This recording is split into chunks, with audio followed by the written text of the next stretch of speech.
हमने जो एक सपना देखा था, हमें लगा था कि चीजें बहुत खराब हो रही हैं और इन चीजों को ठीक करना चाहिए। शिक्षा, स्वास्थ्य, न्याय, राजनीति, खेती, रोटी, बेटी, माटी, जल, जंगल, जमीन, जानवर, खेत, खेड़ा, खाप, इन सब चीजों की व्यवस्थाओं को बिगड़ते हुए देख करके जब दर्द होने लगा तो समाज में निकले कि ऐसे कौन लोग हैं जिनको ऐसा ही दर्द और है। और बचपन में, स्कूल में, कॉलेज में पढ़ा करते थे कि हमसे पहले भी लोगों को यही दर्द थे, इसी व्यवस्था से प्रताड़ित लोग थे, इसी तरीके से दुखी लोग थे, या लोग दुखी थे तो उनके दुख को देख करके कुछ महात्माओं ने, कुछ लोगों ने अपने जीवन को इस काम पे लगा दिया। तो उसी प्रेरणा पे ऐसे क्रांतिकारियों को ढूंढने के लिए हम लोग घर से निकले। तो हमें कुछ लोग मिलने लगे, और जब लोग मिलने लगे तो सवाल आने लगे कि कैसे होगा। ये कैसे होगा का जवाब ढूंढते ढूंढते एक पॉइंट पर हमें समझ में आया कि कैसे होगा वाले पॉइंट पे तो सबसे पहले ये देखना पड़ेगा कि करना क्या चाहते हैं, और करना क्या चाहते हैं से पहले हमको ये देखना पड़ेगा कि कहां पर खड़े हैं, और जहां पर खड़े हैं और जहां पर जाना चाहते हैं वहां खड़े हैं। जिस जगह पर समाज है वहां दिक्कत क्या है, तुम्हें प्रॉब्लम क्या है भैया इस तरीके से चलने में, यह देखना पड़ेगा। वो दिक्कत क्या है ये समझ में आएगा तो कारण क्या है ये समझना पड़ेगा। कारण क्या है समझने के बाद ये कैसे होगा ये समझ में आएगा। जाना कहां है समझने के बाद, जाना कहां ये समझ पहले आएगा, कैसे पहुंचा जाएगा ये समझ बात चौथे नंबर पर आएगा, और फिर बात आएगी कि इसको कौन करेगा। कौन करेगा मैं देखा भाई, जिसको हमने सिस्टम दे रखा है वो करेगा। सिस्टम किसको दे रखा है, मास्टर जी को दे रखा है, ना सरकारी को टेंशन है ना प्राइवेट को। फिर वकील साहब न्याय की देखेंगे, वो तो पैसे के लिए काम करते हैं, जज साहब भी इसी तरह से, पुलिस वाला भी इसी तरह से। देखा जिसको, मतलब समाज के तंत्र में बैठा नेता हो, अधिकारी हो, एसडीएम हो, तहसीलदार हो, डीसी हो या कोई भी हो, हर कोई ये कह रहा है कि हमें ऐसे करना है। समझ रहे हो कि हम तो भाई नौकर हैं, हम तो ये कर सकते हैं। तो एक बात समझ में आई कि भाई बाहर का तो कोई आदमी करने से रहा, जो स्टेक होल्डर है वही करेगा। मुझे लगा मैं कर दूं, मेरा अकेले का तो काम नहीं है, सबको साथ लेना पड़ेगा, सबको समझ नहीं है। जिसका काम समझ देने का था उसने समझ दी नहीं, उसको समझाने के लिए टाइम लगता है। टाइम इतना लगता है कि उसको समझाने से बात बन भी नहीं रही है। उसको समझाने के चलो, जब तक अगले को समझाओ पिछले वाला भूल जाता है, जब तक तीसरे को समझाओ पिछले दो भूल जाते हैं। अब समझाते समझाते आगे जाओ, जब तक चक्कर मार के आओ तब तक वो फिर शून्य मिलते हैं, क्योंकि पूरा सिस्टम चारों तरफ से घेर के रखा हुआ है। तो बदलाव तो इस तरह से कभी होगा नहीं।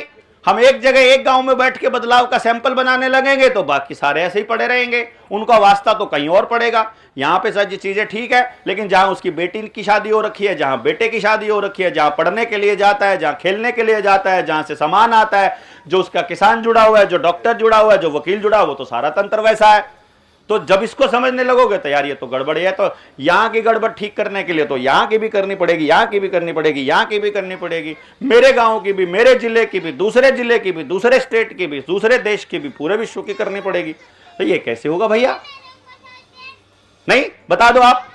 अपना गांव ठीक करके नशेड़ी दूसरे गांव में हो, और बेटा आपका घूमने गया हो, बेटिया आपकी बाहर गई हो, सुरक्षित ना रहे क्या अगर वहां खराबी है तो मतलब मुझे मेरा बच्चा बचाना है तो मुझे आपका बच्चा बचाना पड़ेगा। ये समझ में आया मुझे, और जब ये समझ में आया तो फिर मुझे ये भी समझ में आया कि बचाने के लिए ये सिरदर्दी मेरी तो नहीं है आपके बच्चे को बचाने की, लेकिन आपके बच्चे को बचाना मेरी मजबूरी है।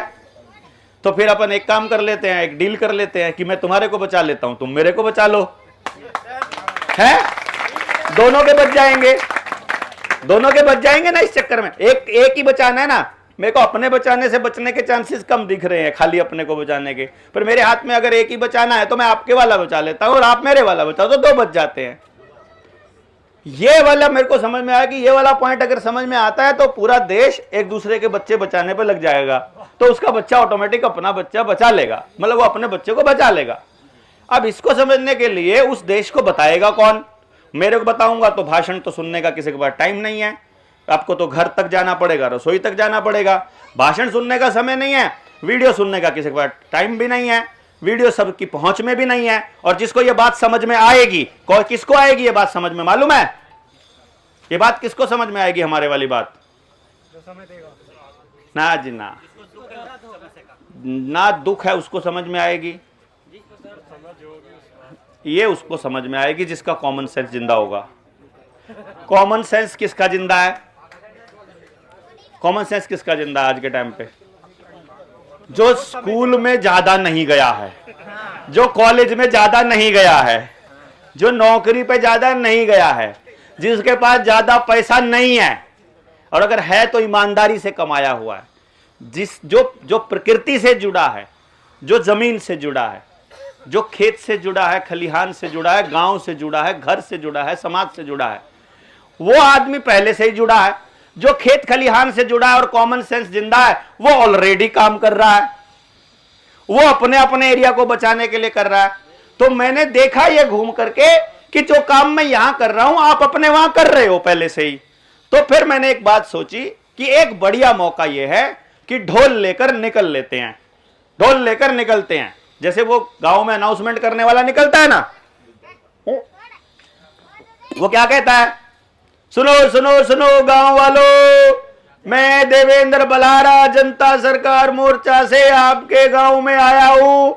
मैं ये बताने के लिए आया हूं कि मैंने एक सपना देखा है जिसमें जल जंगल जमीन जानवर का फैसला लोकल आदमी करने लगे, जहां पर रोटी बेटी खेती और माटी का सम्मान हमारा हो, जहां खेत खेड़ा खाप की व्यवस्था हो, जहां शिक्षा स्वास्थ्य न्याय राजनीति खेती और धर्म से पूंजीवाद और व्यापारवाद का खात्मा हो। मैं अपने बच्चे को नशा मुक्त अपराध मुक्त समाज देना चाहता हूं।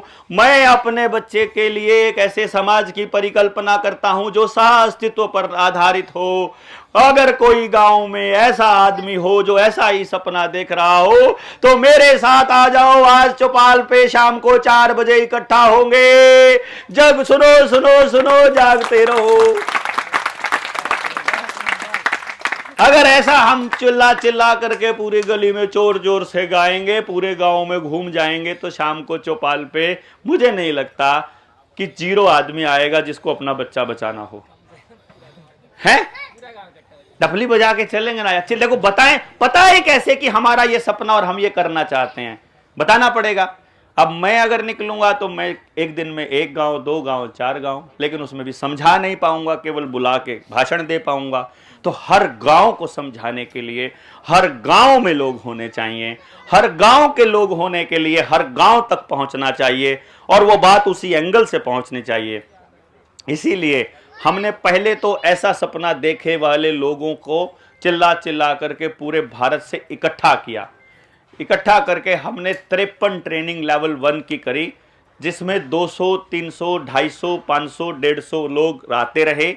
लगभग 12,000 लोगों से छटनी करके ये अभी हमारे लोगों को काम दिया हुआ है।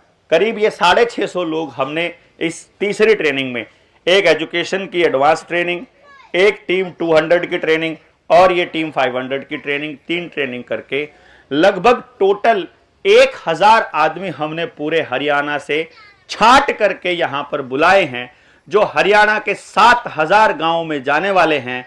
और हर गांव से मिनिमम 10 लोगों की, 10 नहीं, वैसे तो टारगेट तो 16 का है, क्योंकि 16 में एक चीज पर एक बंदा काम करे ऐसे लोग निकालने हैं। क्या क्या है? रोटी बेटी माटी, जल जंगल जमीन जानवर, खेत खेड़ा खाप है, शिक्षा स्वास्थ्य न्याय राजनीति खेती और धर्म। इन पर एक चीज पर एक आदमी तो कम से कम ऐसा हो जो इस पर चर्चा करने के लिए निकले। सारे काम सबने नहीं करने, एक बंदे ने एक करना, जिसका इंटरेस्ट हो उसने करना। तो लास्ट टारगेट ये है कि हर मुद्दे पर बात करने वाले गांव के अंदर कम से कम 15-16 लोगों की बिना वेतन बिना लाभ के समाज के लिए काम करने वाले फौजियों की, काम करने वाले क्रांतिकारियों की एक टीम तैयार करने का सपना देखा, ताकि वो हमारे बच्चों को बचाने के लिए दूसरे के बच्चों पर को बचाने का काम करें और उनके बच्चे भी उसमें बच जाएं, इतनी समझ उनकी हो जाए। तो इसके लिए हर गांव में जाने के लिए इन लोगों को इकट्ठा किया है कि यहाँ से एक टीम बिल्डिंग, कि जब आप गांव में जाओगे तो वहाँ से उस इंफॉर्मेशन को कैसे अपनी टीम तक पहुँचाओगे, टीम ने जो जानकारी देनी है कैसे वहाँ तक पहुँचाओगे, वहाँ किसी चीज़ की किसी समझ की आवश्यकता है तो वहाँ आदमी रिसोर्स पर्सन कैसे प्रोवाइड किया जाएगा, हमें किसी चीज़ की ज़रूरत है तो गांव से सलाह और सुझाव और सहायता कैसे मंगाई जाएगी, कोई काम कंप्लीट करने के लिए हमें कितने लोगों की आवश्यकता है, वो लोग कहाँ कहाँ फैले हुए, इस पूरी जानकारी को इकट्ठा करने के लिए ये लोग उस पर काम करेंगे। और इस पे काम करने के लिए उनको जिस जिस चीज़ की ज़रूरत पड़ती रहेगी, जैसे लोगों की समझ की ज़रूरत पड़ती रहेगी। आपने 3 दिन से आप यहाँ पर हैं, 24, 25 और 26, आज कितनी तारीख हो गई, 27, चौथा दिन है। 4 दिन में आपकी ट्रेनिंग कितने बजे शुरू होती है? सुबह 4 बजे शुरू होती है और असली ट्रेनिंग वहीं चलती है। यहाँ कोई ट्रेनिंग नहीं होती। यहाँ वाला माल तो YouTube पे मिल ही जाएगा, आज नहीं तो कल को। वो वाला नहीं मिलेगा कहीं पर भी, वो कहीं नहीं मिलेगा। तो ये जो ट्रेनिंग सुबह 4 बजे से लेकर रात के 10 से 11 बजे तक कॉन्टिन्यूअसली एक एक सेकंड आप लोग तैयार हो रहे हो, इस तैयारी का जो पर्पस है वो ये है कि किसी तरह से समाज में एक बात बता दी जाए कि जीने का केवल एक ही तरीका है, जो हमें डॉक्टर सूजन ने भी बताया है कि सब कुछ सर्कल में होगा तो बच पाएंगे, सब कुछ सर्कल में होगा तो बच पाएंगे। यदि लीनियर हो जाएगा या तो एक ही तरफ सब कुछ चला जाएगा और एक तरफ वाले खाली हो जाएंगे, यानी कि सह अस्तित्व के बिना, को एग्जिस्टेंस के बिना, कि मेरे होने का आपको अगर फायदा नहीं होगा तो मेरा अस्तित्व मिटना तय है, क्योंकि फिर आपके होने से मुझे फिर नुकसान होगा, आपके होने से नहीं होगा तो किसी और के होने से होगा। यानी कि हमारे होने का अगर सृष्टि के अंदर मौजूद किसी भी चीज के ऊपर नेगेटिव असर हो रहा है तो अल्टीमेटली मैं अपनी अगली पीढ़ियों के सर्वनाश की तरफ जा रहा हूं। इसी चीज को पूरी तरह से समझने के लिए हमने एक 7 दिन का संगोष्ठी प्रोग्राम रखा है, जिसमें हम उन लोगों से अपनी समझ को विकसित कर सके जिन्होंने जिंदगी में किया है, जिनके अनुभव हैं, जिन्होंने महसूस भी किया है और उनके सामने क्या क्या चुनौतियां आई हैं और हमको उन्होंने क्या समझा है और हम उससे क्या समझ ले सकते हैं और आगे अगली पीढ़ियों को क्या डिलीवर कर सकते हैं, ये समझने के लिए हम लोग यहां बैठे हैं।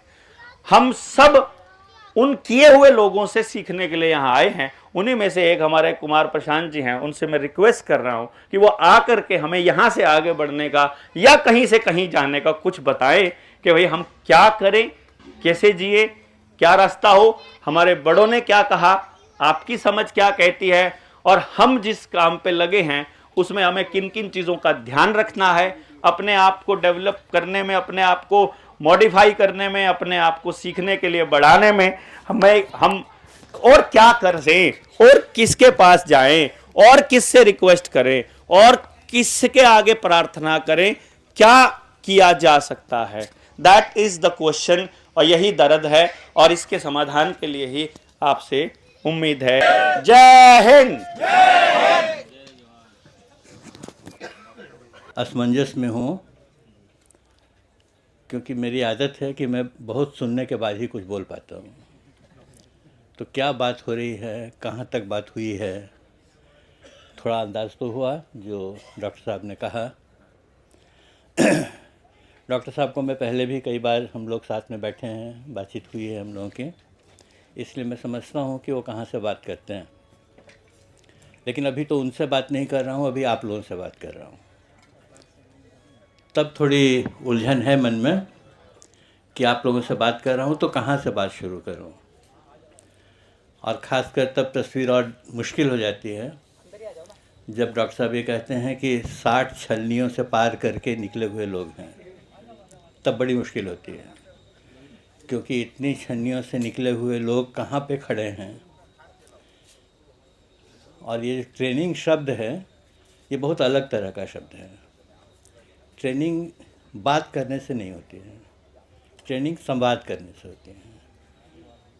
मैं कुछ चाहता हूँ जानना, आप भी कुछ चाहते हैं जानना, ये दोनों जानने की इच्छा जब जुड़ जाती है तब ट्रेनिंग शुरू होती है।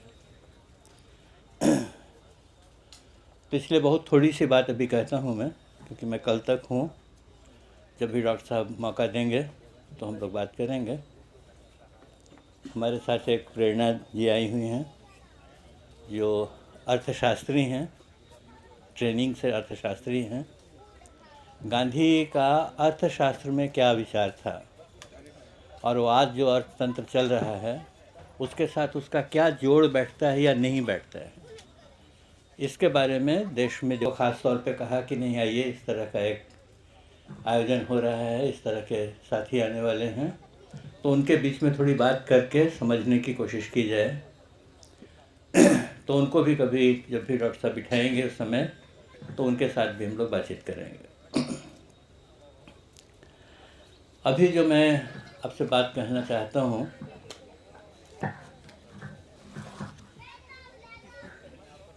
उसके 3 हिस्से हैं। आप लोग नोट करेंगे तो और अच्छा होगा, क्योंकि आगे जब भी बात करूँगा मैं तो पूछूंगा मैं आप लोगों से इसके बारे में। कहा मैंने, ट्रेनिंग संवाद से ही चलती है। तो पहला जो जिस बात पर हम सब लोगों को सोचना है वो ये है कि क्या है जिसको हम बदलना चाहते हैं, क्या तकलीफ़ है, क्या परेशानी दिखाई दे रही है, क्या चीज़ मन को बैठ नहीं रही है तो लगता है कि इसको तो बदल देना चाहिए, है ना। जिस गद्दे पर आप बैठे हो वो गद्दा गंदा हो गया है, तो मन में लगता है इस गद्दे को तो बदल देना चाहिए। समाज में ऐसा क्या दिखता है जो लगता है कि इसको बदल देना चाहिए?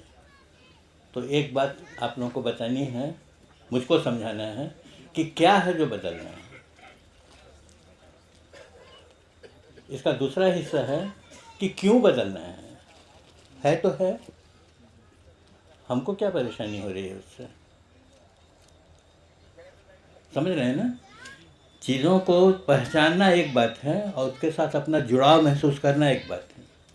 तो भाई ये बात तो है कि ये चीज़ बदलनी है, क्यों बदलनी है ये भी एक सवाल उठना चाहिए। और फिर तीसरा सवाल इसी से जुड़ा हुआ है कि कैसे बदलनी है। तो क्या, क्यों और कैसे, इस 3 के बारे में आप लोगों से मैं बात सुनना चाहता हूँ। आप लोग जो इतने सारे ट्रेनिंग कैंपों से गुजरे हैं और अब जैसा डॉक्टर साहब बता रहे हैं कि ये चुने हुए वो लोग हैं जो हरियाणा के गाँवों में जाने वाले हैं और हरियाणा को एक नए तरह से खड़ा करने की कोशिश करने वाले हैं। तो क्या लोग हैं, कैसे लोग हैं, कहाँ से शुरू कर रहे हैं, क्या सोच रहे हैं, इसका परिचय मुझको भी होना चाहिए। इसलिए 3 बात मैंने आपके सामने रखी है, क्या, क्यों और कैसे।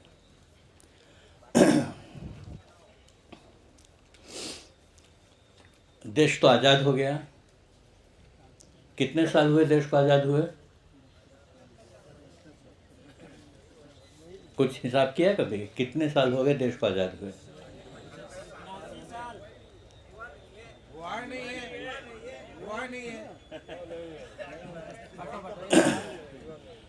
मान लो नहीं भी हुआ है तो भी हम आज़ाद तो हुए हैं। 2 तरह की होती है ना गुलामी, 2 तरह की होती है, एक दिखती है गुलामी और एक नहीं दिखती है गुलामी। तो जो गुलामी दिख रही थी उससे हम आज़ाद हुए हैं, उसको अगर इनकार करेंगे तो गड़बड़ हो जाएगी, फिर तो पहचान ही नहीं हुई गुलामी आज़ादी की। तो आज़ाद तो हुए हैं हम। कब आज़ाद हुए हैं वो जोड़ना आपका काम है ना। तो 15 अगस्त 1948 को हम लोग आज़ाद हुए। भौतिक रूप से जो दिखाई देता था, एक दूसरे देश के गुलामी में हम रहते थे, वो बहुत बड़ी गुलामी थी, बहुत भद्दी गुलामी थी, लंबे समय तक हम पर रही, लदी हुई। और बहुत लंबे संघर्ष के बाद, हज़ारों अनाम लोगों के बलिदान के बाद, हज़ारों घरों के बर्बाद हो जाने के बाद वो आज़ादी हमको मिली है। इसलिए उसकी कीमत कम मत करो, बहुत बड़ी चीज़ है। उस आज़ादी के बाद की कहानी क्या है वो हमको समझनी है। तो जो हो गया है वो सब गलत हुआ था, उसका कोई मतलब नहीं, ऐसा नहीं है। एक रास्ता चल रहे हो, रास्ते में बहुत सारे पड़ाव मिलते हैं, हर पड़ाव तुमको आगे बढ़ने के लिए प्रेरणा कर देता है, तब तुम अगले पड़ाव पर पहुंचते हो। तो जो आज़ादी मिली हमको 48 में, उसका भी अपना महत्व है।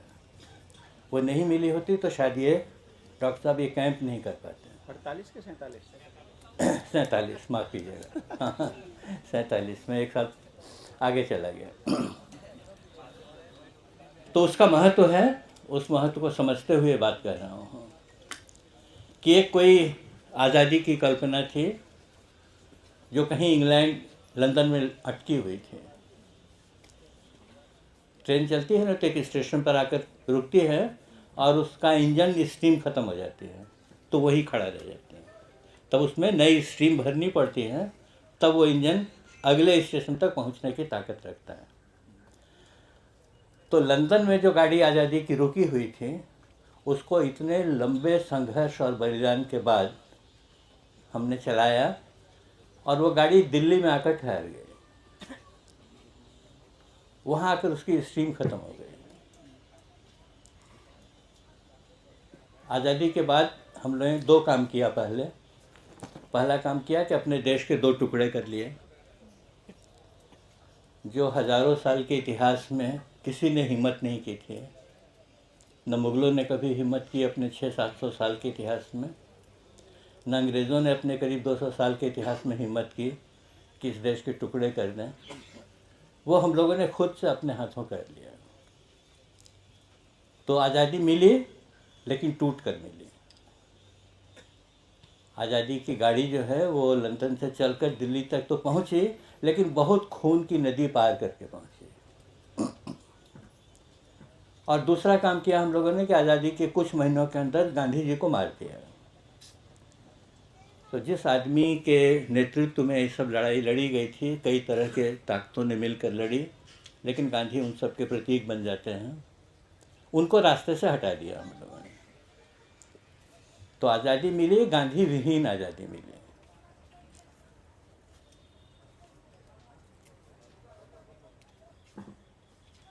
तो कैसा रहा होगा वो माहौल, उसकी कल्पना आप कीजिए। टूटा हुआ देश, खून से लथपथ, हर दूसरा आदमी दूसरे आदमी को मार डालने की तैयारी में है। देश का कोई कोना ऐसा नहीं है जो आग से धधक नहीं रहा है। उसमें एक सरकार बनती है, उन लोगों की सरकार बनती है जो पिछले कई सालों से गांधी के नेतृत्व में काम कर रहे हैं। उनको अचानक पता चलता है कि वो नेतृत्व करने वाला आदमी अब नहीं है। अब इस आग में से अपनी अकल से बाहर निकलना है। तो इसलिए उनको ऐसा लगा कि ये गाड़ी जहाँ तक आई है, हमारा काम तो इसको मजबूत बनाना है, आगे बढ़ाना नहीं है। वो गाड़ी उसी स्टेशन पर रुक गई, उसी दिल्ली में खड़ी रह गई। जिस गाड़ी को देश के सभी हिस्सों में पहुंचना चाहिए था, वो गाड़ी दिल्ली में खड़ी रह गई। उसके दो कारण, एक तो ये परिस्थिति जो मैंने आपको बताई, जिसकी कल्पना हम शायद अभी नहीं कर पा रहे हैं क्योंकि हम लोग बहुत बाद के इतिहास में हैं। लेकिन अगर कल्पना करें, समझने की कोशिश करें उस इतिहास को, तो समझ में आता है कि अपनी अकल भी काम न करे, इतनी खतरनाक परिस्थिति थी जिसमें से देश को आगे निकालना था। तो उस परिस्थिति के मुकाबले के कारण भी और ये समझ नहीं रखने के कारण भी कि आज़ादी की गाड़ी लंदन से आकर अगर दिल्ली में रुक गई है तो इससे आज़ादी होती नहीं है। आज़ादी तो तभी होती है जब वो गाड़ी लोगों तक पहुँचे, लोगों के बीच जाए। हम लोग के सामने चुनौती ये है, जो आज़ादी के इतने साल बाद खड़े हैं, सोच रहे हैं गाड़ी को वहाँ से आगे कैसे निकाला जाए। जो गाड़ी दिल्ली में अटक गई है, कठिन इसलिए और भी हो गया है कि इतने सालों में बहुत एक मजबूत सत्ता खड़ी हो गई है। सत्ता जब मैं कहता हूँ तो पार्टी की बात नहीं कर रहा हूँ, सरकार की नहीं, एक पावर स्ट्रक्चर है जो इसको टिकाने के लिए दिल्ली में बैठा हुआ है। वो चाहता नहीं है कि एक इंच भी वहाँ से ये गाड़ी आगे बढ़े। उसमें देश के बड़े बड़े ब्यूरोक्रेट्स हैं, उस वक्त की सरकार है, चाहे वो जिसकी भी रही हो, पूरा तंत्र है बना हुआ। जो सब मिलकर इस कोशिश में हैं कि लोकतंत्र है लेकिन ये गाड़ी को आगे नहीं जाने देना है। और हमको लगता है, हमको खटकता है कि ये गाड़ी अगर आगे नहीं बढ़ती है तो सारी लड़ाई ही झूठी पड़ जाती है जो हम 1948 तक लड़ते आए थे। जैसे आप लोगों ने कहा ना कि वो आज़ादी हुई ही नहीं, ऐसे कहने वाले लोग भी हैं। तो एक उतना बड़ा बलिदान इतनी आसानी से झूठा साबित कर दिया जाए। एक ही छड़ी से गांधी, भगत सिंह सबको हाँक दिया जाए और कहा जाए कि बेकार है, कुछ नहीं किया इन लोगों ने, तो बात सही नहीं होगी। इसलिए परिस्थिति को समझना बहुत ज़रूरी होता है। इतिहास सिर्फ बीती हुई घटनाओं की कहानी नहीं है, उसमें से सीखना पड़ता है। सीखते हो तो इतिहास तुम्हारे वर्तमान का हिस्सा बन जाता है।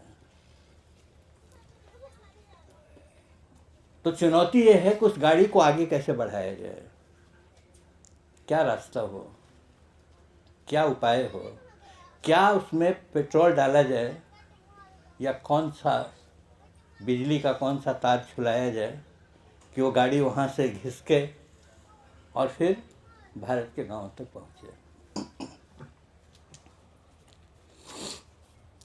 गांव तक क्यों पहुँचने की बात कहते हैं? ये डॉक्टर साहब का दिमाग तो ख़राब नहीं हुआ होगा मेरा ख्याल है अभी तक, बाद में हो जाएगा, अभी नहीं हुआ है। तो जब ये कहते हैं कि हरियाणा के गांव-गांव में इन लोगों को पहुंचा देना है, तो क्यों गांव में पहुंचाना चाहते हो भाई?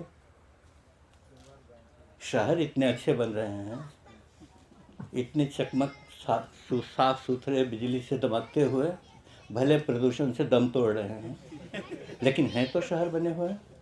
उनमें क्यों नहीं जाना चाहते हो? गांव तक क्यों जाना चाहते हो? एक एक आदमी गांव तक चला जाए, ऐसा क्यों चाहते हो? या ये गांधी नाम का जो आदमी था, इसने कहा कि भाई आज़ादी जो मिली है 1948 में, जब आज़ादी मिली और उसका जश्न 47 पता नहीं क्यों दिमाग में 48 बैठा हुआ है 47 में जो आज़ादी मिली और आज़ादी का बहुत बड़ा जश्न हम लोगों ने मनाया, मिलने का जो स्वाभाविक था, मनाना चाहिए था।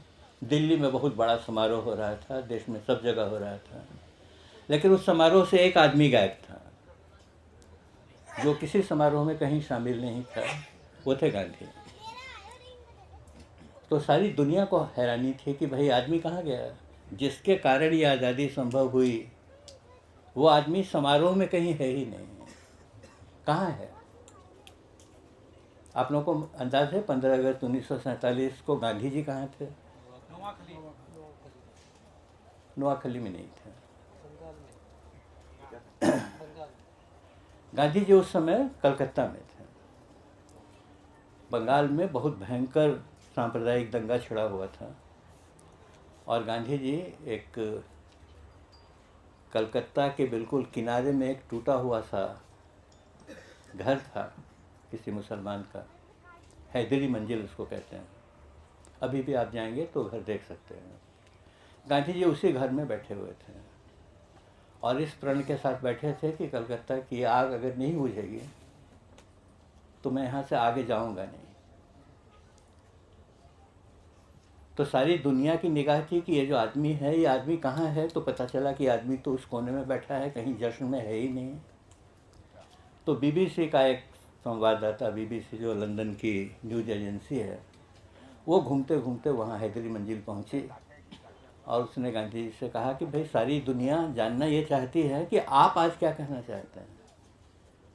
आपके खड़े किए हुए संघर्ष के नतीजे से आज देश आज़ाद हुआ, आप दुनिया को क्या कहना चाहते हैं? तो उन्होंने कहा 2 बातें कहना चाहता हूँ। एक बात ये कहना चाहता हूँ कि मैं इस आज़ादी के लिए नहीं लड़ा था जो आज़ादी मिली, मैं तो इससे किसी अलग आज़ादी की कल्पना करता हूँ। देश राजनीतिक रूप से आज़ाद हुआ है, यानी एक विदेशी सत्ता हमारे कंधे से गिरी है, गिराई है हमने, लेकिन गुलामी के तो कई रूप हैं। देश को अभी सामाजिक, आर्थिक, शैक्षणिक, नैतिक और आध्यात्मिक आज़ादी पानी है। जब तक वो सब नहीं हासिल होती है तब तक ये आज़ादी का नक्शा पूरा नहीं होता है, यानी आज़ादी ही नहीं होती है। तो पहली बात उन्होंने कही कि आज़ादी की जो लड़ाई है, मैं इस आज़ादी के लिए लड़ा नहीं था, यानी अभी बहुत कुछ बाकी है जो लड़ना है। और दूसरी बात उन्होंने कही कि आज दुनिया को ये बता दो कि गांधी को अंग्रेज़ी नहीं आती है।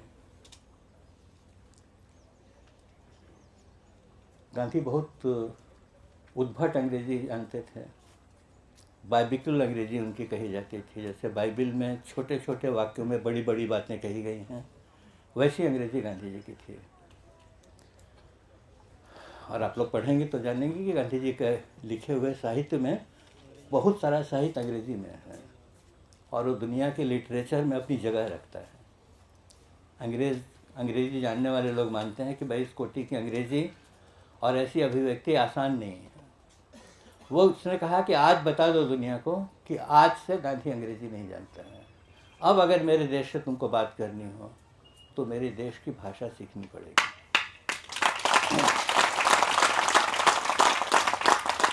तो समझ में आया आपको कि भाषा का संबंध भी आज़ादी से है। किस भाषा में बात करते हैं? और हम लोग तो बड़े अजीब मुल्क के लोग हैं जो कम से कम 20 भाषाओं में बोलता है।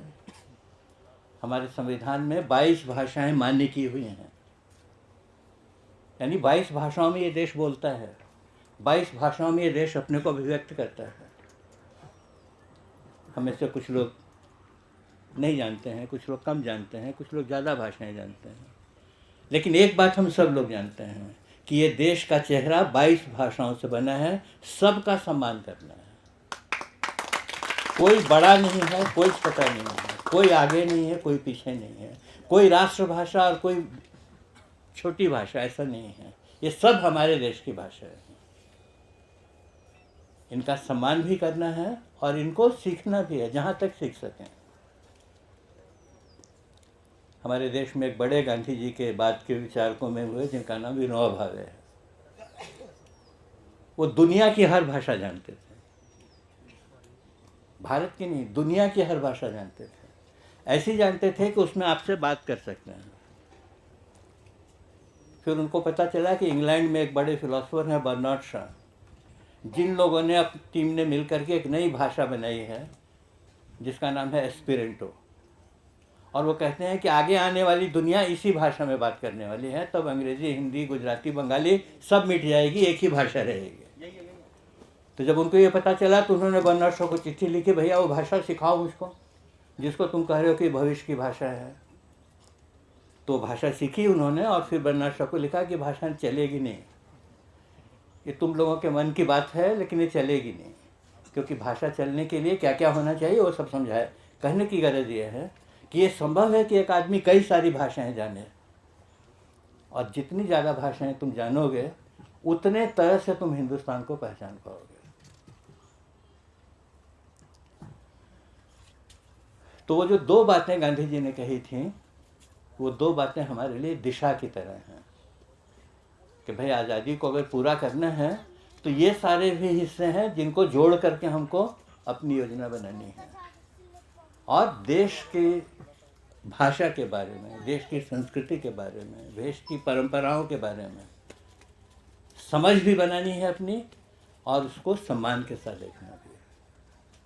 ये भी आज़ादी की एक पहचान है। इसलिए जब हम कहते हैं कि गांव की तरफ जाना है, तो गांव तो सिंबल है ना। आबादियां तो शहर में शिफ्ट कर रहे हैं, लेकिन गांव क्या है? गांव हमारी जड़ है, जहां हम सब की जड़ है। चाहे हम कई पीढ़ियों से शहर में रहते हों, लेकिन जड़ हमारी गांव में है, क्योंकि हम लोग औद्योगिक सभ्यता की संतानें हैं। औद्योगिक कहता हूँ, खेतीहर सभ्यता की संतानें हैं। खेत से शुरू हुआ है सभ्यताओं का, की शुरुआत ही खेत से हुई है, ज़मीन से हुई है। इसलिए गांव में जब हम रहते हैं तो अपने सहज रूप में रहते हैं, जहाँ हमारी जड़ है, हमारे रिश्ते हैं, हमारी परंपराएं हैं, उन सब से जुड़कर हम अपने गांव में रहते हैं। उखड़ गए हैं, और मैं हमेशा कहता हूँ कि उखड़े नहीं हैं, योजना पूर्वक उखाड़ दिए गए हैं। क्योंकि जो औद्योगिक क्रांति हुई दुनिया में, अभी लंबा नहीं करूँगा मैं उसको, लेकिन ये सब भी समझने की ज़रूरत है कि एक औद्योगिक क्रांति हुई दुनिया में जिसका केंद्र इंग्लैंड में था, जहाँ से मशीनें शुरू होती हैं, जहाँ से पहला भाप का इंजन बनता है। ये जो मशीनें आई दुनिया में, उस औद्योगिक क्रांति ने ये समझा कि ये आदमी अगर गांव में रहेगा, इकट्ठा रहेगा, अपनी परंपराओं में, अपनी जड़ों में रहेगा, तो ये हमारे काम नहीं आएगा, हमारे मन माफिक काम करेगा नहीं। इसको महीने की तनख्वाह देकर इससे 30 दिन निचोड़ कर काम लेना संभव नहीं है अगर ये गांव में रहेगा तो। इसलिए उसने योजना बनाई और कारखाने बिठाने शुरू किए गांव से कहीं दूर, और हम लोग को उखाड़ उखाड़ कर कारखाने तक ले गया। कारखाने के अगल बगल में बस्ती बना दी, टाटा की बस्ती बन गई। जमशेदपुर नाम का शहर है बिहार में, वो पूरा टाटा के कारखाने के गिर्द गिर्द में बसा हुआ शहर है। जब तुम अपनी जगह से जड़ से उखड़ कर आ गए वहाँ, तो अब उनकी मुट्ठी में आ गए। अब तुमको सैलरी देते हैं, तुमको रहने का एक घर भी देते हैं। घर के भी क्लासिफिकेशन है, बड़े बाबू का घर कैसा, छोटे बाबू का घर कैसा, मजदूर का घर कैसा, सब बनाया हुआ है। उसी में जाकर तुमको फिट हो जाना है। तुम कुछ बदल नहीं सकते हो, तुम कुछ नया नहीं कर सकते हो। एक बनी हुई मशीन में एक पुर्जा की तरह तुम फिट कर दिए जाओगे। ये औद्योगिक क्रांति है। उसने आदमी को गुलाम बनाने के लिए अपनी जगहों से उखाड़ दिया। तो एक गुलामी तब आई थी जब ईस्ट इंडिया जैसी कोई कंपनी आई और उसने भारत के राजाओं को हराया और इस पर कब्जा कर लिया। समय बदल गया। अब इतना आसान नहीं है कहीं उतनी दूर से आकर के कितने बड़े देश को लड़के हराना और उस पर कब्जा करना, बड़ा मुश्किल काम है। तो उस गुलामी ने अपना रूप बदला। उसने क्या कहा, कुछ ऐसा रास्ता निकालो कि आदमी जहाँ है वहीं गुलाम बना कर रखा जाए, इतनी दूर क्या करना। तब ये औद्योगिक क्रांति हमारे सामने आई। ये मिल, कारखाने, दफ्तर, ऑफिस, सरकार वगैरह वगैरह सब बनने लगी। पहले सरकार का ये रूप नहीं था, कोई दूसरे तरह की सरकार होती थी राजाओं के ज़माने में। रूप वही रहा, लेकिन चीज़ें बदल दी उन्होंने। अब हम और भी ज़्यादा गुलामी में जकड़ गए। इसलिए गांधी या उनके रास्ते सोचने वाले जो क्रांतिकारी हैं वो कहते हैं कि नहीं, आदमी को अपनी जड़ की तरफ वापस जाना पड़ेगा, तभी आज़ादी की लड़ाई हो सकती है। इसलिए गांव की तरफ लौटो। तो गांधी जी के एक बड़े शिष्य थे जवाहरलाल नेहरू। उन्होंने गांधी जी को लिखा कि आप क्या बकवास करते हैं, मैं भी भारत के गांव में जाता हूँ। गांव है क्या, अंधेरे में डूबे हुए, अज्ञान में डूबे हुए गोबर के ढेर की तरह हैं। इनके वजह से कौन सी नई चीज़ बन सकती है जो आप बार बार कहते हो गांव की तरफ जाओ। तो गांधी जी ने उनको लिखा कि मैं जिस गांव की कल्पना करता हूँ वो गांव आज धरती पर है नहीं। मैं तो एक ऐसे गांव की कल्पना करता हूँ जिसमें हर तरह की सुविधा जो मनुष्य को जीने के लिए ज़रूरी है, हर तरह का ज्ञान जो मनुष्य को मनुष्य बनाता है, वो सब जहाँ उपलब्ध होगा, लेकिन परस्पर सहयोग से होगा। मैं ऐसे इकाई की कल्पना करता हूँ जिसको मैं गांव कहता हूँ। इसलिए मेरी कल्पना के गांव तो मेरी कल्पना में ही है, लेकिन वो कल्पना साकार इन्हीं गांव में होने वाली है जिसको तुम गोबर के ढेर कहते हो।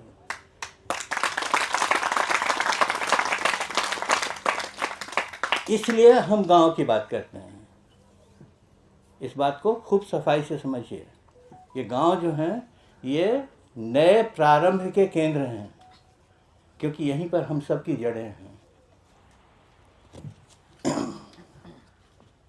ये लड़ाई है, अगर समझनी हो तो ये लड़ाई है आदमी को अपनी जड़ों की तरफ वापस ले जाना और उसको आज़ादी का केंद्र बनाना।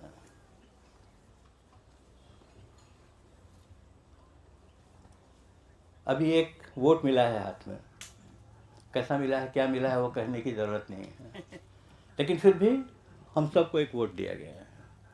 हम जाकर बटन वटन दबाते हैं। अब तो बेचारा दबाने से भी कुछ नहीं होता है, लेकिन दबाते हैं और सरकारें बदलते हैं वगैरह वगैरह होती है। ये थोड़ा सा नीचे से पकड़िए, इस आपके हाथ किस क्रैच से। मेरी इसकी बहुत दुश्मनी है। मैं हमेशा कहता हूँ भाई बोलना चाहते हो तो स्टैंड पर लगा के तो हम हाथ में भी पकड़े और बोले भी बहुत मुश्किल काम है। ठीक है।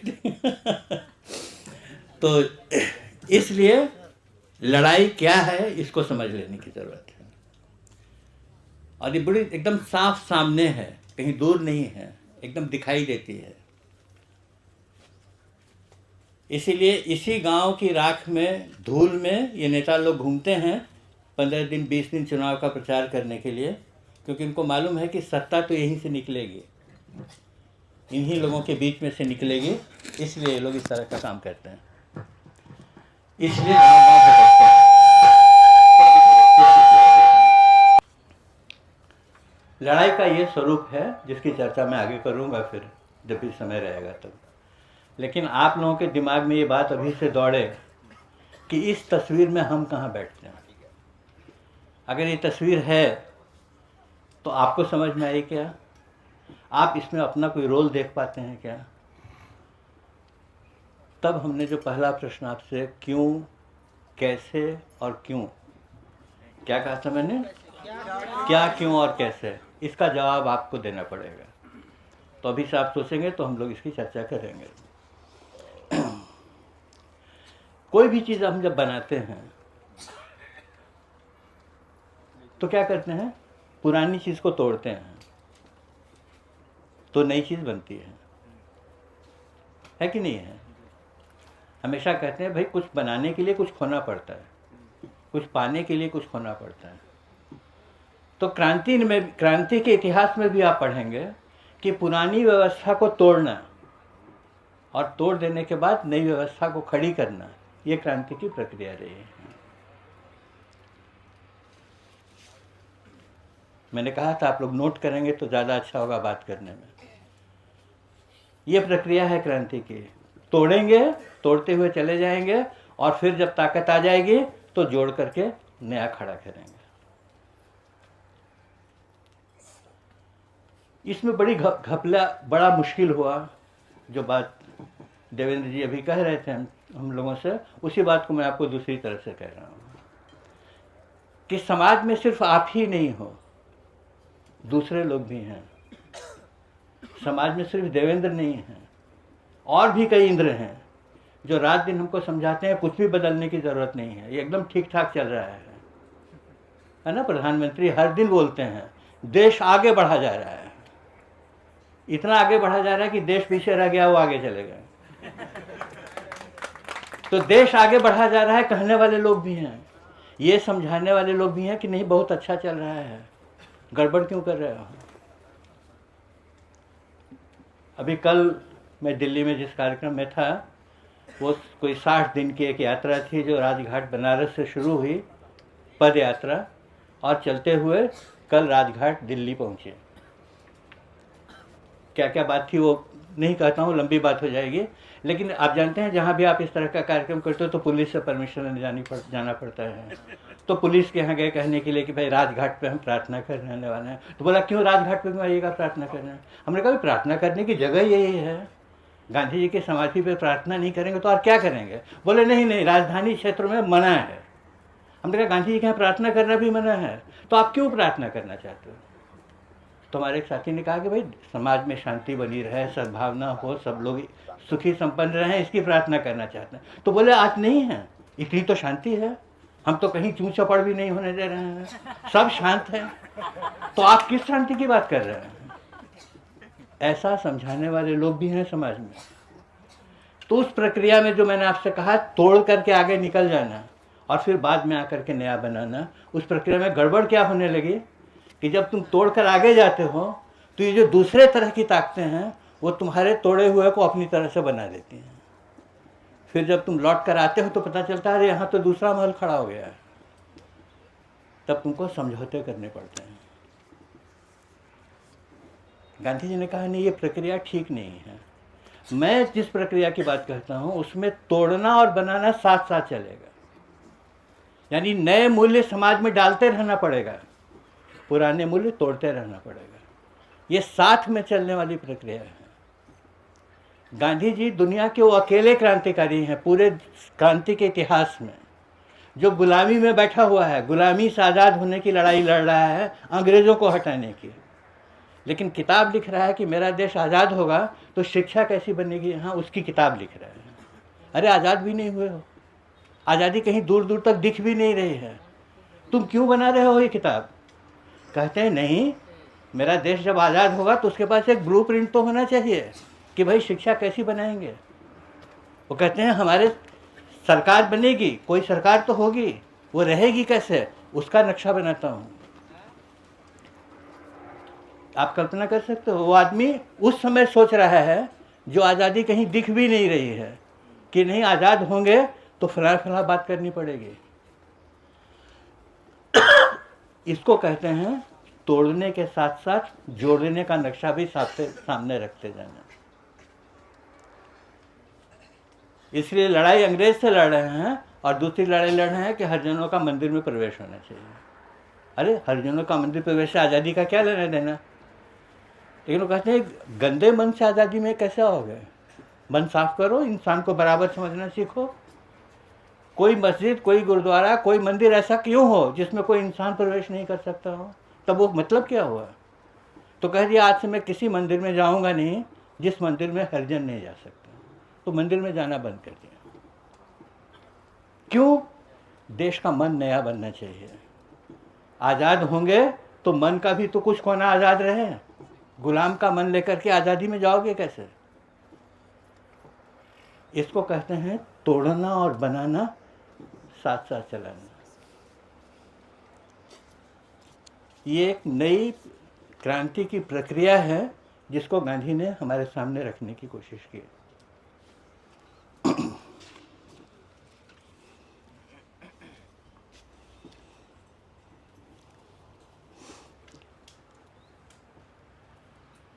जितने तरह के प्रेरणाएं कहो, अगर कठिन शब्द न लगे तो, जितने तरह की चीज़ों से मनुष्य प्रेरित होता है, दो प्रेरणाएं। हाँ मतलब जितने तरह की प्रेरणाएं हैं, प्रेरणा नरवाल और प्रेरणा देसाई। ठीक ठीक है ठीक। गांधी कहते हैं कि एक मनुष्य जितने तरह की चीज़ों से प्रेरित होता है उन सब को छूने वाली प्रक्रिया बनानी पड़ेगी। एक काम कर देने से नहीं होगा। सिर्फ कोई कहे कि भाई बहुत शोषण होता है इसलिए आर्थिक क्रांति हो जानी चाहिए, तो गांधी कहते हैं जरूर हो जानी चाहिए, लेकिन आर्थिक क्रांति को पचाने वाला समाज भी बनाना पड़ेगा। समाज पुराना बना रहे और तुम आर्थिक क्रांति नहीं कर दोगे तो उसको जगह ही नहीं मिलेगी समाज में। उसको स्वीकार करने वाला समाज बनाना पड़ेगा। तो जितने तरह की प्रेरणाएं हैं, तो कितने तरह की प्रेरणाएं हैं मोटे तौर पे दिखती हैं। आप अपने मन में इसकी कल्पना करो, कौन कौन सी चीज़ें हैं जो हमको छूती हैं, जो हमको लगता है कि भाई ये बदलना चाहिए। उन सब में बदलाव करेंगे तो क्रांति पूर्ण होगी। सिर्फ एक अंग्रेज को हटा देने से क्रांति नहीं होती है, आज़ादी भी नहीं आती। ये गांधी जी ने कहा भी और हम अनुभव भी कर रहे हैं कि आज़ाद तो हुए फिर भी आज़ाद नहीं हुए। मतलब समग्र नज़र अपनी होनी चाहिए चीज़ों के बारे में।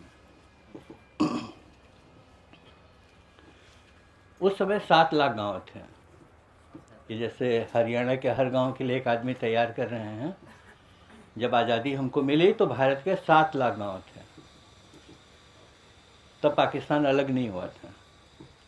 तो गांधी जी ने कहा कि ये 7 लाख गांव में मुझको 7 लाख जिंदा शहीद खोजने हैं। शब्द याद करो,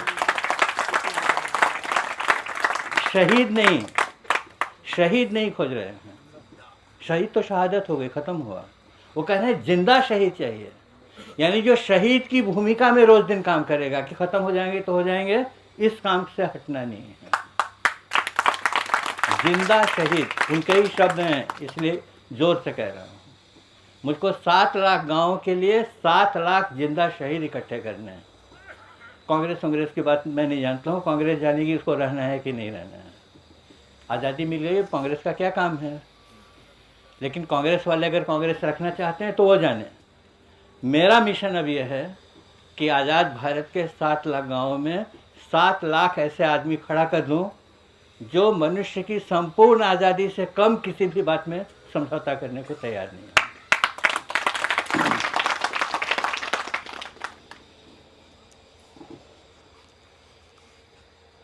ये काम है जो करना है, जिसकी एक कड़ी है, जिसके लिए देवेंद्र जी आप लोगों के साथ बात कर रहे हैं, जिसके लिए मैं देवेंद्र जी का दीवाना बना हुआ हूँ। जहाँ जाता हूँ मैं उदाहरण देता हूँ कि हम लोग भी इस दिशा में काम कर रहे हैं। एक और लड़का है जिस दिशा में काम कर रहा है, वो कहाँ तक पहुँचा है, उसके क्या एक्सपेरिमेंट्स हैं।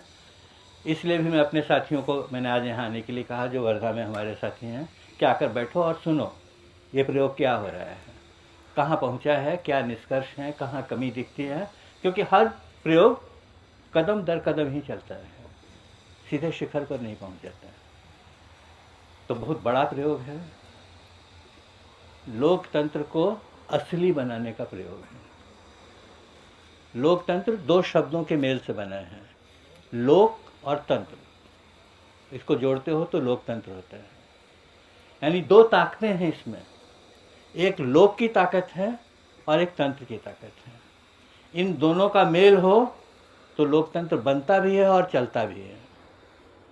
हमारे यहाँ क्या हुआ है कि लोकतंत्र में तंत्र जो है वो राक्षस की तरह बड़ा हो गया है, जिसको देखकर डर लगता है, और लोग जो है वो सिकुड़ते सिकुड़ते कहाँ चला गया है उसको खोजना पड़ता है। तो एक ऐसे गाड़ी की कल्पना करो जिसका एक चक्का इतना बड़ा हो और एक चक्का इतना बड़ा हो, तो गाड़ी चलेगी?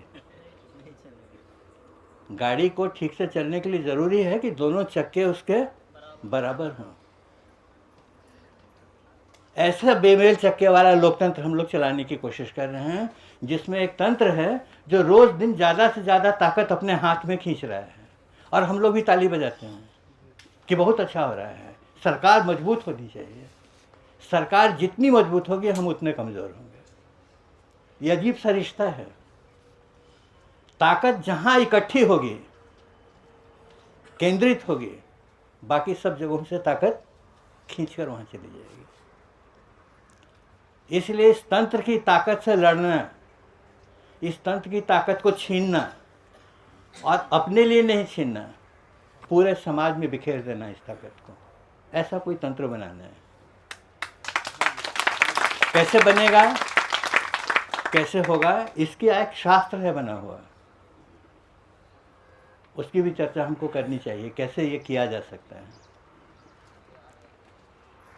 मैं कभी कभी सोचता हूँ, आपके सोचने के लिए सवाल छोड़ देता हूँ आपके बीच में, कि हम लोगों को तुम कहते हो पिछले 70-72 साल से कि भाई आइए और हमारे पार्टी के 5 लोग खड़े हुए हैं, इसमें से एक को वोट दीजिए, जिसको ज़्यादा वोट मिलेगा वो जीत जाएगा, वगैरह वगैरह। यानी तुम हमारी इतनी अकल समझ मानते हो कि हम सही आदमी का चुनाव कर सकते हैं। तुमने जिनको खड़ा किया, हमसे तो पूछा नहीं।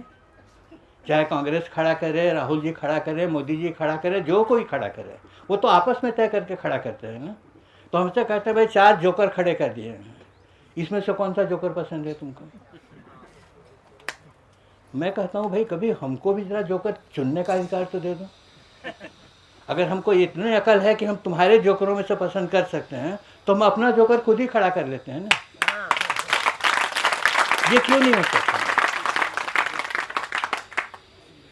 हो सकता है ना।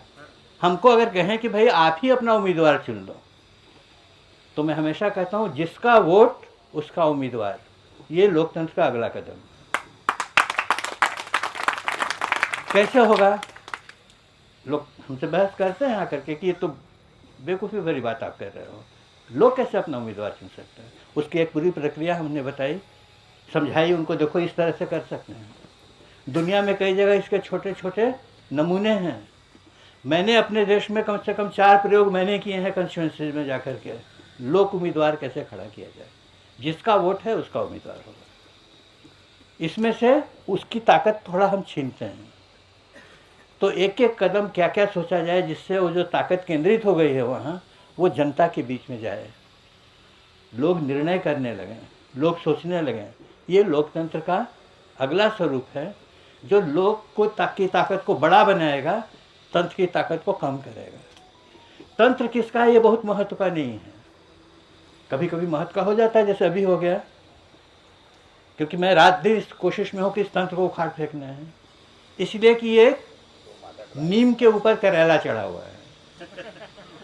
तंत्र अपने आप में नीम का पेड़ है जिसको हम काटने में लगे थे, उसमें करेला और चढ़ गया, तो क्या करे, करेला तो पहले काटो। तो वो भी होता है, लेकिन तंत्र अपने आप में ही करेला है, उसका विकल्प ढूंढना है। लोक को इतना मजबूत बनाओ कि वो तंत्र की ताकतें अपने पास ले लें। मान लो, कल्पना करके सोचो कि जितनी सत्ता केंद्रित है दिल्ली में या बम्बई में, जितनी संपन्नता केंद्रित है, पैसा जितना उनके हाथ में है, जितने अधिकार उनके हाथ में हैं, वो सब निकल जाए वहाँ से, तो कोई वहाँ टिकेगा? तुम कल्पना करके खुद ही सोच के देखो। अगर कल को ये हो जाए कि वहाँ पर कोई पावर नहीं है, वहाँ पैसा भी नहीं है, पैसा भी नहीं है, सिर्फ रिस्पॉन्सिबिलिटी है, तो सबके पास आना होगा, भैया तुम प्रधानमंत्री बन जाओ कुछ समय के लिए। कहेगा नहीं नहीं मैं नहीं बनूंगा भाई, मैं कौन झंझट में पड़ूं। और आज मार है प्रधानमंत्री बनने के लिए, क्योंकि मालूम है कि वहाँ चाबी है जो अपने हाथ में आ जाएगी। फिर जो चाहो करो, राम मंदिर बनाओ, मस्जिद तोड़ो, मस्जिद बनाओ, मंदिर तोड़ो, सब चलेगा, क्योंकि चाबी अपने हाथ में है। हम कह रहे हैं वो चाबी जो है वो दरअसल में हमारी है, तुमने वहाँ दबा ली है। वो निर्णय की चाबी, वो संपन्नता की चाबी, वो रिसोर्सेज की चाबी सब गांव में अगर पहुंच जाए, तुम कुछ नहीं रहोगे। इतने सारे प्रश्न हैं जिनके बारे में बहुत गंभीरता से सोचना है, एक एक कदम तय करना है। उससे भी जो बड़ी बात तय करनी है वो है अपनी प्रतिबद्धता तय करनी है। ये बात अगर समझ में आती है, ये प्रेरित करती है, इसमें तुमको स्वाभिमान दिखाई देता है, तो फिर दूसरा रास्ता कैसे पकड़ सकते हैं? जिंदगी निकल जाती है। क्रांतियाँ जो हैं वो ऐसे बैठे बैठे होती नहीं हैं, लोगों की पूरी ज़िंदगी निकल जाती है, तो परिवर्तन का एक पन्ना खुलता है। इसीलिए मैंने कहा आज़ादी की जो लड़ाई हुई 48-47 में जो मिला हमको, उसको छोटा नहीं समझना, बहुत बलिदानों पर आई है। उतना सा परिवर्तन लाने के लिए इतने बड़े बलिदान करने पड़े। तुम तो इतना बड़ा लाना चाहते हो, देवेंद्र लाना चाहते हैं कि मुश्किल लगती है कि होगा कैसे। लेकिन ये बात अगर समझ में आ गई तो चुटकी में हो जाएगा। इसीलिए शिविर होते हैं। समझ ही समाधान। तो समझ की जो तलवार है, वो तलवार इतनी तेज और मजबूत होनी चाहिए कि एक ही वार में गर्दन कटे। ऐसी तलवार लेकर घूमने से क्या फायदा जो मारने से काटती भी नहीं हो। तो अपने विचार इतने शार्प, इतने मजबूत और उसकी अभिव्यक्ति इतनी सुंदर होनी चाहिए कि सामने वाला समझे कि तो हथियार दे गया मुझको, अभी चलाना भर बाकी है। तो बस अभी यहाँ अपनी बात ख़त्म करता हूँ। इसको सोचिएगा, इसको हम लोग और चर्चा करेंगे। बहुत धन्यवाद। हाँ।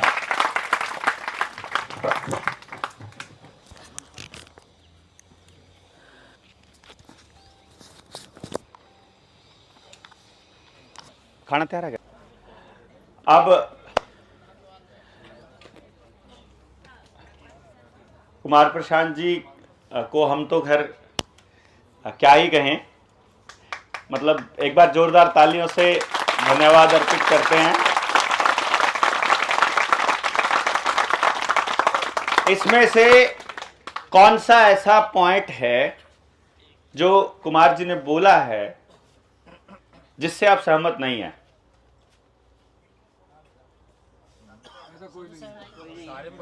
कोई पॉइंट से सहमत नहीं है?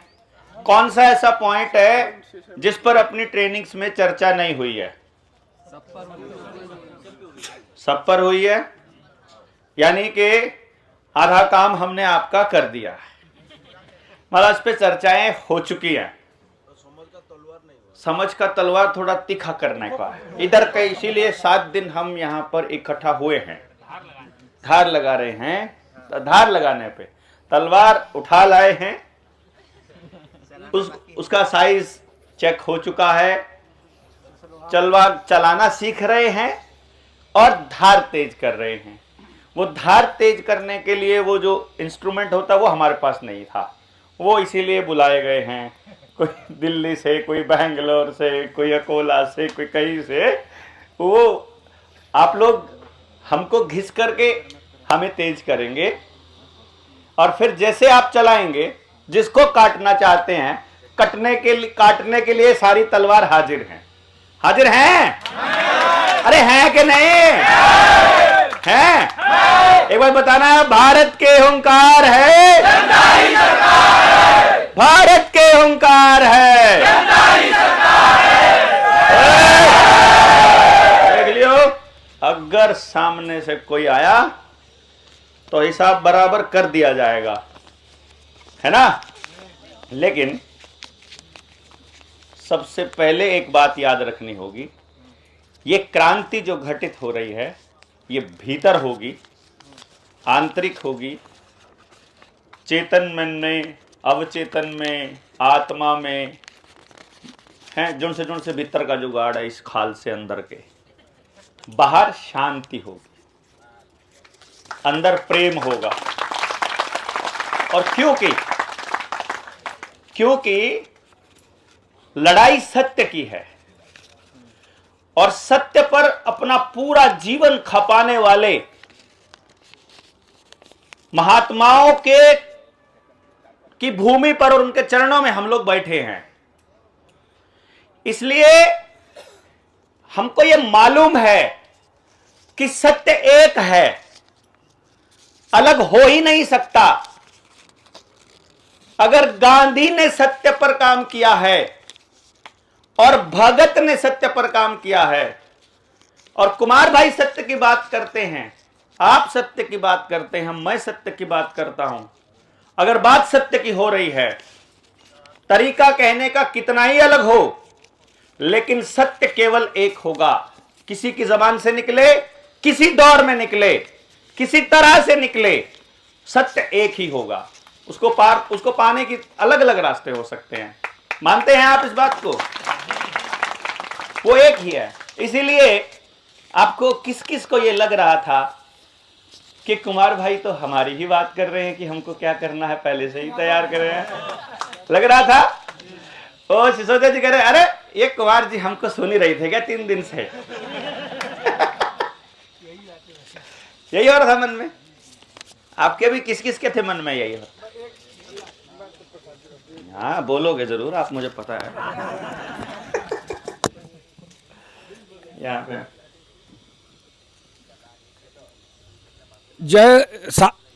हाँ चलते रहो मैं करता हूँ। सार्वजनिक जीवन में जब हमने प्रवेश किया तो हमने ऐसे माध्यम से शुरू किया, गांधी के प्रति हमारे अंदर वह घृणा भरी गई। आरएसएस में थे।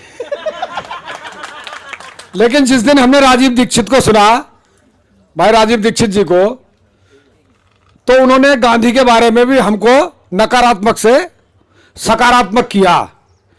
तो राजीव दीक्षित को सुनने के बाद हम गांधी जी को इतना ही जानते थे जितना राजीव भाई ने हमको बताया। लेकिन आज जब हमने प्रशांत जी को सुना तो आज हमको यह लगा कि गांधी जी का जो काम रह गया है, बीच में जो छुटकाम था, उस गांधी जी के काम पर जो है वो आगे बढ़ रहे हैं। ये आज प्रशांत जी को सुन करके हमको लगा कि हम तो जो भारत की अधूरी आजादी या वो रह गई उसको पूरा करने में हम उस रास्ते पर चल रहे हैं।